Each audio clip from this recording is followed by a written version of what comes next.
आज का टॉपिक है introduction to accounting part 2। Limitation of accounting. Limitation का मतलब होता है disadvantage, cost. Implementing and maintaining an accounting system can be expensive. ये महंगा भी हो सकता है। अकाउंट्स वाले को रखना महंगा भी हो सकता है। सेकंड है टाइम कंज्यूमिंग। ये बहुत टाइम कंज्यूमिंग है। डाटा इकट्ठा करना, फिर उसे एंट्री करना, ये बहुत टाइम लेता है। Accounting process can be time consuming and require significant resources. फिर है तीसरा कॉम्प्लेक्सिटी। कॉम्प्लेक्सिटी मतलब होता है डिफिकल्ट।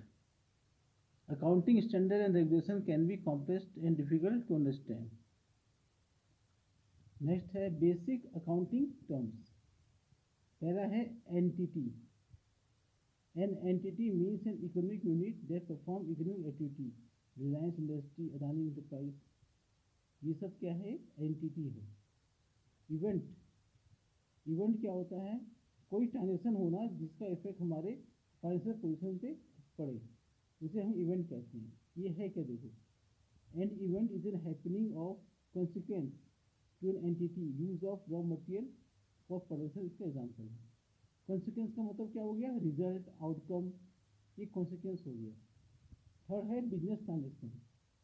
कुछ बिजनेस ट्रांजेक्शन का मतलब क्या होता है? बिजनेस का कोई ट्रांजेक्शन होना, चाहे वो सेल हो या परचेज हो या कहीं से लोन लिया हो, तो वो एक ट्रांजेक्शन होती है, वो हमें रिकॉर्ड करना पड़ता है।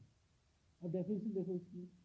ए business transaction is an economic event that involve the exchange of good services or asset between two or more party resulting in a change in the financial position of one or more of the party involve, तो उसे business transaction कहते हैं। यदि आपको यहाँ तक मेरा informative लगी हो तो मेरा चैनल सब्सक्राइब कर दीजिए और एक लाइक कर दीजिए। नेक्स्ट टॉपिक है वाउचर। वाउचर क्या होता है? जैसे हम कैश परचेज करते हैं तो हम उसे कैश मेमो में लिखते हैं, या फिर क्रेडिट परचेज करते हैं तो हम उसे परचेज इनवॉइस में लिखते हैं।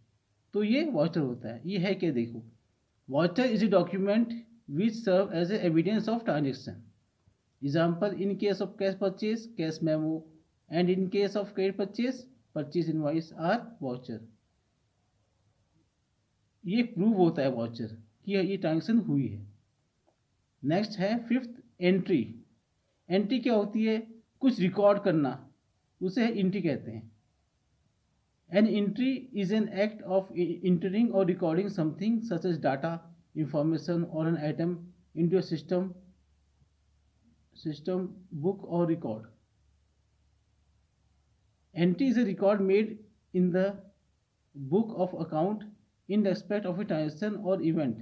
An entry pass on the basis of voucher. ये वाउचर के बेसिस पे एंट्री की जाती है। एसेट्स क्या होते हैं हमारे? एसेट्स मतलब होता है संपत्ति। जैसे हमने कोई लैंड लिया है तो ये हमारी संपत्ति होगी और इसकी वैल्यू बढ़ती जाती है, तो इससे हमें फ़ायदा भी आता है। बिल्डिंग हो गया, उस पर बिल्डिंग बना दी तो उसकी वैल्यू और बढ़ गई, तो एसेट्स इसे कहते हैं। Assets are valuable resources or property owned or controlled by an individual, business or organization which can be used to generate income, reduce expenses or increase value. ये दो प्रकार के होते हैं। पहला क्या है? Tangible asset. टेंजिबल एसेट्स क्या होते हैं? इसको कहते हैं फिजिकल प्रॉपर्टीज वाला कहते हैं, जिससे हम टच कर सकते हैं और देख सकते हैं। जैसे बिल्डिंग हो गया, इक्विपमेंट क्या हुआ? मशीनरी। फिर हुआ इन्वेंट्री, ये हुआ स्टॉक ऑफ गुड्स, गोदाम में माल भरा है, स्टॉक ऑफ गुड्स। व्हीकल हो गया गाड़ी। अब इनटेंजिबल, नॉन फिजिकल प्रॉपर्टीज, इन्हें हम देख नहीं सकते लेकिन ये होती है। जैसे पेटेंट। पेटेंट क्या होता है?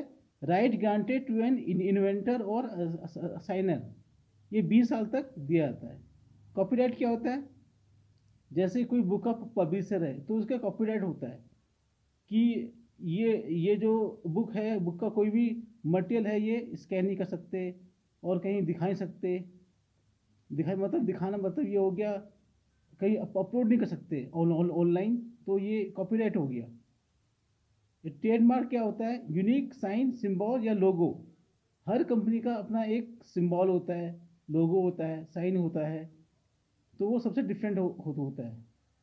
गुडविल क्या होती है? गुडविल होती है मार्केट में एक रेपुटेशन होना, उसे हम गुडविल कहते हैं। तो यहाँ तक मेरा टॉपिक ख़त्म हुआ। आपको यदि मेरा पूरा टॉपिक अच्छा लगा हो तो मेरा चैनल सब्सक्राइब कर दीजिएगा और लाइक बटन दबा दीजिएगा। थैंक्स।